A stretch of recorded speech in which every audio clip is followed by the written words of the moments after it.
Hi, Diane Davidson here with the Fine Homes Group at Keller Williams. Back from hiatus. Bill and Nicole did a great job talking about buyers being prepared and the sequence for success, right? What to do first, and Yes. in a perfect world, which this isn't. So before we get into today's content, I just want to talk about our event coming up on June 1st at Fratello's.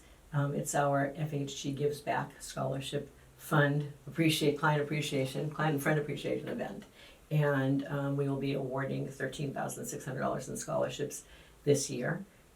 We've got, I think, about almost 40 applications, but would still like more. Anybody who's an outgoing senior, I shouldn't say outgoing, I should say graduating up from high school. Yeah, I was outgoing more than once. And you're a senior. Oh, we're a senior. Who's going to either traditional university, college, or some sort of a technical school to learn a trade is eligible, and we'd love to. There's one year we had well over 100 applicants. Many years we have over 50, so we really are trying to get the word out. Besides in schools and the guidance departments, which we've done a pretty good job with. So the deadline's coming right up, and we'd love more applications. And if anybody who hasn't been invited would like to attend, fhggivesback.com, or please get in touch with Bill or me or any team member that you know. And so we thought we'd talk about sellers this week and the ideal sequence for people who are thinking about selling their homes. So what's the first step? Spend all kinds of money on the house and then wonder if you did the right thing or Exactly. Don't call a realtor. By no means should you call a realtor. not. I think we bumped into that where people say we wanted to do everything and then call you. And we have that, I wish you'd talk to us, because some of the money, tens of thousands of dollars, was wasted. Mm-hmm. Yep. Especially in a market like this. Right. So it's not that it's smoke and mirrors or it's not deceptive practice, but the first showing, as we've talked about, is online with photography, professional photography, of course. And so there are things, infrastructure improvements that don't necessarily show. So a buyer isn't going to necessarily spend a lot of time looking if they don't love the aesthetic they see, right? So if it comes down to, putting in new windows because they're older, but they're fine, they're just not state of the art, or freshening up kitchen and baths, which one? Well, the kitchens and baths, certainly. We had another good example is we had a seller that wanted to spend about $20,000 repaving a driveway. And the driveway wasn't necessarily needing to be repaved. It wasn't in great shape, but it wasn't going to affect his pricing. Right. It wasn't going to add $20,000 to the value. Right, and a seal coat actually, that's one where they end up doing seal coat, right? For Yeah. like $1,000 or Yeah. $1,200. So yeah, I mean, obviously the message here, and it sounds a little self-serving, but it really is to benefit our clients and potential clients, is to get in touch with the realtor first, and get in touch with the realtor who understands the value of improvements, right? And understand where to spend time and money, changing, modifying the property so that it's as appealing as it can be and the best bang for the buck. Yeah, sometimes it could be very inexpensive. We've said this with sellers before, right? Paint in the can is $50. On the wall, it's thousands, right? Freshening things up is not just to make the sale easier, it's to maximize their return. Right, it's an investment. More money. Yeah, and I did a podcast many weeks ago. You were not in town, about various improvements you can make and what the return is, and I think it was I personally believe it's irresponsibly it isn't accurate in the way the numbers are expressed, because first of all, there is definitely there's definitely synergism in doing all of it, or at least most of it, and spending money versus investing money if you don't do enough. There are a lot of people who, we all get busy and we all like to live our life, and some people don't put a lot of money into their home when they're living in it.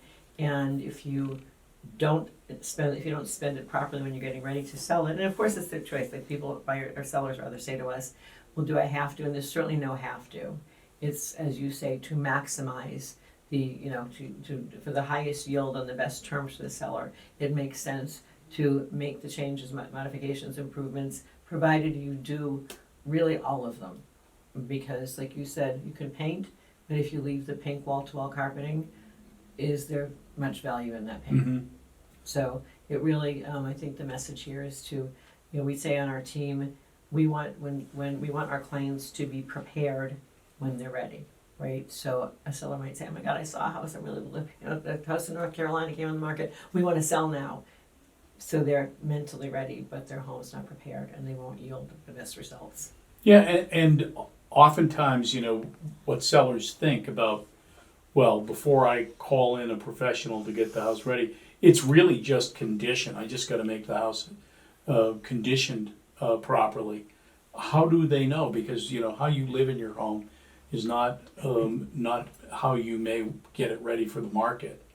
And we're talking about the condition of the property, Diane, but also there's the financial condition of selling your home as well. Mm-hmm. For instance, lots of sellers don't really remember exactly what the tax implications are if you're selling your primary residence.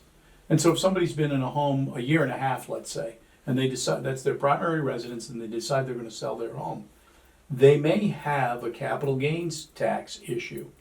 Whereas if they're at least talking to us, we may be able to help prepare them financially so that they can make a decision to wait just maybe 6 months more and have no capital gains tax up to $500,000 if they're married. So it's not just condition, it's financial choices as well. Right. And I just feel like we're in a position to at least guide them to the right professionals, and then they can get good advice. But oftentimes we might be able to give them general information that will be really helpful for their decision. We have that right now in a Framingham listing out of our Boston office, our Boston team, and it's 2 owners, so eligible for the $500,000 gains tax-free, but December is their 2-year anniversary. So, there are agents who would have sat there and taken the listing and put it on the market and not given them the advice that they benefit by. So it's very important. You're absolutely right. So we always say, almost everyone's going to sell eventually, and we love to get involved very early on, just because first of all, it makes me sad sometimes when people kind of rush to do the work and they're finished with what making the right improvements, and they say, God, they want to stay. I mean, and sometimes they do, and that's fine. But it's sad that people do that in preparation for selling and not live there and not for living there and enjoying it. So we love being called in early, at no charge, to give advice and to sort of advise people as to where it's best to spend money and where it's best not to spend money. Sometimes the speed of getting the house ready for the market, they don't really have much control over. You're getting a job transfer and you're expected out there in 45 days. Yeah. All right, you got to call the professionals in quickly. But what about the people that think, well, we're going to move when the kids graduate from college, we want to be closer to, other family, whatever that is.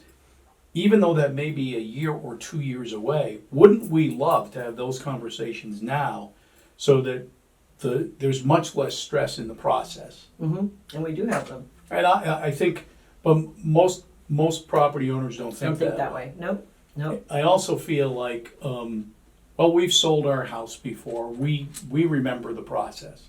Well, most people are moving every 7 to 10 years, right? Mm-hmm. And so by the time you get to 70 years old, you may have sold a house 6, 7, 8, 9 times. But we're doing that every month. So we're really up to speed on the process. We're really up to speed on all of the hurdles that a seller might encounter. I want to make one other point.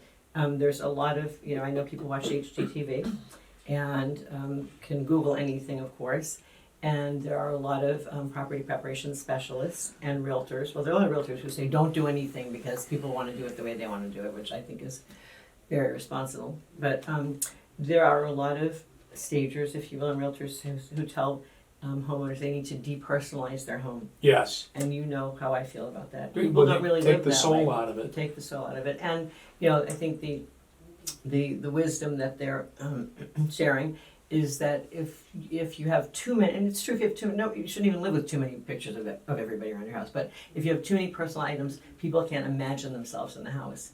And we, on our team, really feel like by showing that people have made memories in a home, it allows buyers to imagine that they can make memories there too. So now I'm curious, is that the reason why why isn't there more pictures of me around the house? Well, I don't want anything to That's- happen to you.